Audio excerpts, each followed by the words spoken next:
All right, so now let's move on. Let's talk a little bit about Ben Shapiro here. So Shapiro, he's been waning in relevance recently. The numbers on his YouTube channel have gone down. That's Jordan Peterson is completely and utterly washed now because he did that Jubilee debate, and it went horribly for him. Just terrible for him. I didn't see anyone defending him. It was like Everyone the was opposite of Sam Cedars' appearance. Yeah. Where even the right-wingers were showing clips of Sam Cedar owning the right-wingers, but they thought Sam must be the right-winger because he's owning, the best of us. and these got to be liberals because they look stupid, right? So polar opposite, he just literally like melted in front of the screen, and he refused to be straightforward. Oh, what do you mean by you? What do you mean by God? Like he refused to just say the shit that he thinks, and I think we're getting to a new era of bluntness now that all that bullshit is sort of going away. Yeah. But anyway, Ben Shapiro's on the downswing, and you could see this clip right here is really indicative of why he's become a bit of a joke and completely pathetic, because he's part of the conservative intelligentsia, right? And he's going to talk here about the issue of Iran, and he's effectively begging Israel and the U.S. to go to war with Iran. Take a look. So a kind of shocking story from Axios yesterday emerged that suggested that President Trump had cautioned Israeli Prime Minister Benjamin Netanyahu in a phone call last week not to take any action that could jeopardize negotiations between the United States and Iran on a new nuclear deal. Okay, so first of all, I have a question. Israel is not involved in those negotiations. So why should Israel hold off? Real question. Israel is the country most under threat from Iran, not the United States. Okay, so if we were going to take the full-scale J.D. Vance isolationist realist position, shouldn't the United States just sort of wash its hands and walk away and say whatever happens, happens? But I notice that's not what's happening. Instead, these so-called restrainers inside the administration, they're not attempting to restrain the United States, which is already restrained. I promise you, my 100% certitude is that President Trump is not going to authorize a bombing raid on the Iranian nuclear facilities. Whether or not we should, I don't think it's going to happen. Okay, that's just the reality. So why is the restrainer team inside the Trump administration trying to stop Israel from doing that thing? Why? With what bad deal? Iran keeps saying openly they will not stop enrichment.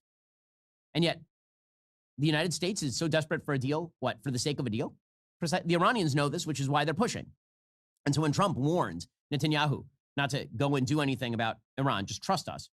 Okay, listen, I will trust that President Trump will cut a good deal if he continues to maintain the Trump 1.0 stance, which is no nuclear enrichment at all, no nuclear facilities at all. That was something that 3 weeks ago the Trump administration was saying. President Trump himself, again, I'm with Trump 1.0 on this, not Steve Witkoff and J.D. Vance 2.0. Donald Trump 1.0 killed Qasem Soleimani, destroyed the Iranian economy, and held them in check. Then Joe Biden came in, reversed a bunch of that stuff, and you got October 7th and a vast regional war. Why wouldn't we just go back to Trump 1.0? That is the foreign policy that actually shaped the Abraham Accords. Why is that not the thing? Instead of calling the prime minister of Israel and telling him he needs to restrain himself on Iran. Oh, how dare you tell Israel to restrain themselves? That's crazy. Yeah. Obviously, they're very restrained and calm and not doing anything bad at all on a daily fucking basis when they bomb kids. Well, I love how he plays dumb here. Like, well, with what power would you use to restrain Israel? It's like they cannot exist without us. Literally, they can't exist in their current state without us. But they did effectively buy the U.S. government, so he has a point there. Like, hey, Netanyahu's actually the boss, bitch. That's kind of what he's saying, right? Yeah, it's just the quiet part out loud. That is what he's saying. It's the quiet part loud. So apparently, based on U.S. intelligence assessments, Israel cannot destroy Iran's nuclear program on their own. They would need our help. But what they can do is some sort of a strike that would lead to an Iranian retaliation and make the U.S. would join on their side. require us to join in to protect Israel like we did before. And that's really what the Shapiros of the world and the Netanyahus of the world are toying with. That's what they want, is to do some sort of a strike that leads to Iran feeling the need to retaliate and then dragging us into it to protect them, because that's what we always do. So he's wrong literally in every imaginable way in this clip. A few things. He brings up that, well, Israel's under threat from Iran. No, they're not. No, they're not. Iran is under threat from Israel. The country right now that's in the midst of doing a genocide and ethnic cleansing right in front of our eyes, on top of also bombing Lebanon, Israel bombing multiple countries right now as we speak. Yeah. That country is the rabid one that's out of control, that's doing offensive military action. Nobody in their right mind says, oh, Israel is acting in self-defense these days. Like, what are you, crazy? Of course not. So this is a total fiction. The fiction, oh, Iran is out of control with all this stuff. Iran's top proxies were Hamas and Hezbollah. Both of them are weakened immensely right now. Yeah. Israel sees that as an opportunity That's right. to, in their language, cut the head off the snake. Let's go get Iran. And you heard the way he talked about, it was great when you crippled their economy last time. So you are cheerleading for civilians to be starved, to not make any money, to live in a dilapidated country in extreme poverty by design. So again, you are the violent one. You are the one making threats. It's such bullshit to say Israel is under threat from Iran. Nobody in their right mind believes that. It's literally the reverse. Iran is under threat from Israel. The other point is, he said Trump won't authorize a bombing raid. He literally already did publicly on the campaign trail multiple times. I remember I covered it. It was a huge deal. He said, I think Israel, if they want to, go ahead and attack the sites. Go ahead if you want to. Go ahead, attack the sites. The idea that I don't even believe, I think this is all kayfabe bullshit where they try to pretend like, oh, Trump's really disagreeing with Netanyahu. He's really reeling him in. No, he's not. He doesn't fucking have that in him. He doesn't have that in him. I'm sorry. And then when he says no enrichment, like that's got to be the line. Ben knows that's illegal under international law, that they have a right under international law for nuclear power, for their power grid, for nuclear power, for scientific research.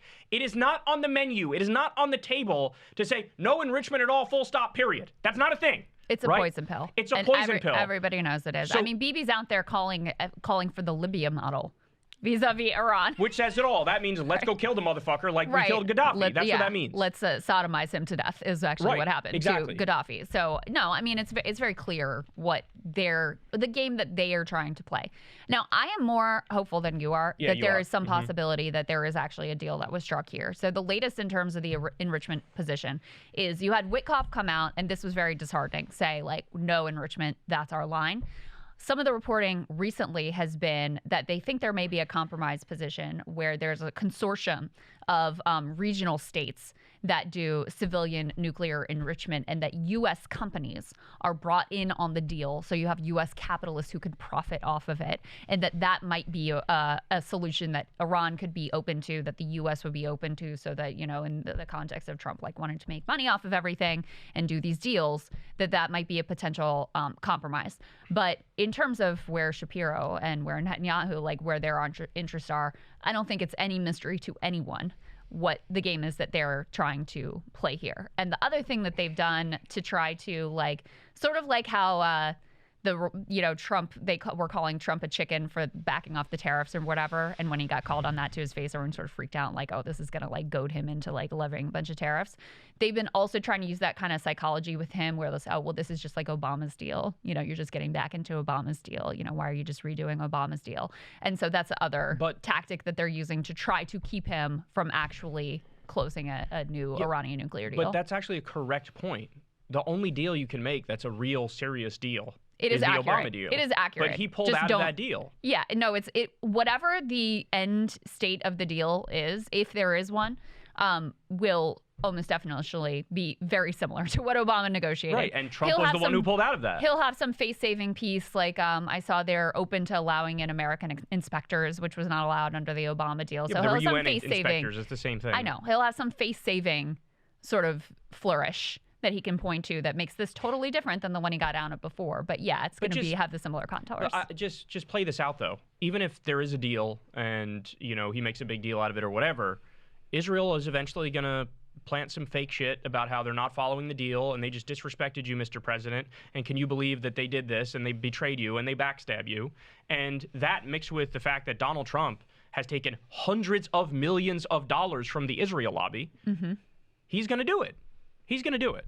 I'm not, like, I can't imagine a scenario where I would actually imagine the best faith interpretation of what Trump is reportedly doing that I just take that at face value. I just don't see it.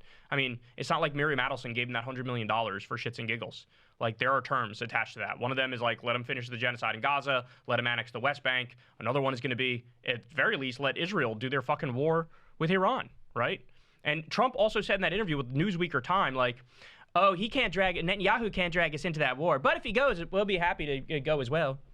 Yeah. It's like, what? Yeah. Because, again, the idea that this guy has, like, hardcore convictions oh, I'm going to stand on this on principle. Fucking, Trump doesn't have that at all, not in the slightest. There's not a principled bone in his body. No, but I think he likes the idea of making a deal. I think he likes the idea of like, oh, maybe I'll get a Nobel Peace Prize. Like, I think that's the kind of stuff that he likes. And if you can put whoever came up with the idea of like, oh, let's get American capitalists into the, the civilian regional nuclear enrichment coalition, I think that was a pretty intelligent play vis-a-vis Trump. So we'll see. I'm not like at all confident it's going to get done, but I do have some, like, I don't completely foreclose that is a possibility at this point. Just to go back to the Ben Shapiro clip, the one other piece that made me sort of lose my mind is when he described them as isolationist. Like, I don't know how people say these sorts of things with a straight. How many countries? I mean, you've been keeping track. Like, how many countries has he threatened war? He's still threatening Canada, Panama, Mexico, Greenland, Gaza, Mexico. Mm-hmm. Like, in what world is this an isolationist administration? Not to mention that so much of their foreign policy is centered around preparing for and escalating towards a war with China. The only way you can say that they're isolationists is actually economic isolationism, because they launched a trade war on the rest of the world. Foreign policy-wise, they're the exact opposite. Totally. They're total old school style imperialists. Yeah. They've graduated beyond just neocon warmonger. They've gone to full imperialist, where like we have a right to just take whatever from anywhere we fucking want. Yeah, period. no, that's right. The innovation, which is really just like a return, like you're saying, to like 1900s imperialism, is we're not going to cloak it in language of human rights anymore, unless we're talking about South African and white genocide. Then we'll use that language. But otherwise, we're not going to cloak our ambitions in this like international do-gooder language anymore. We're just going to take what we want to take. Yeah. We're going to go and we see some resources here. This, again, is a good prep for the Naomi Klein conversation. We see some resources over here that we want. We're going to fucking take it because we've got the guns and we've got the money, and that's what it is. That is the true definition of their foreign policy. In no world can you describe that as isolationist. Yeah. It's not isolationist. Right. It just doesn't embrace any of the like democracy, human rights language that has been, in place since World War II.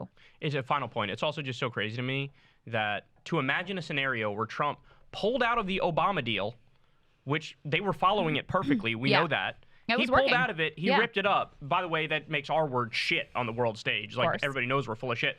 And then what? Now you're going to get back into a very similar deal?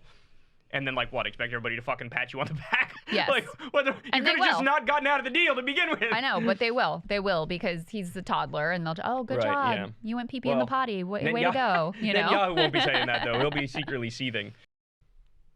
Hey, guys, we spoke to Naomi Klein on this week's Crystal Kyle and Friends. We spoke about end times fascism.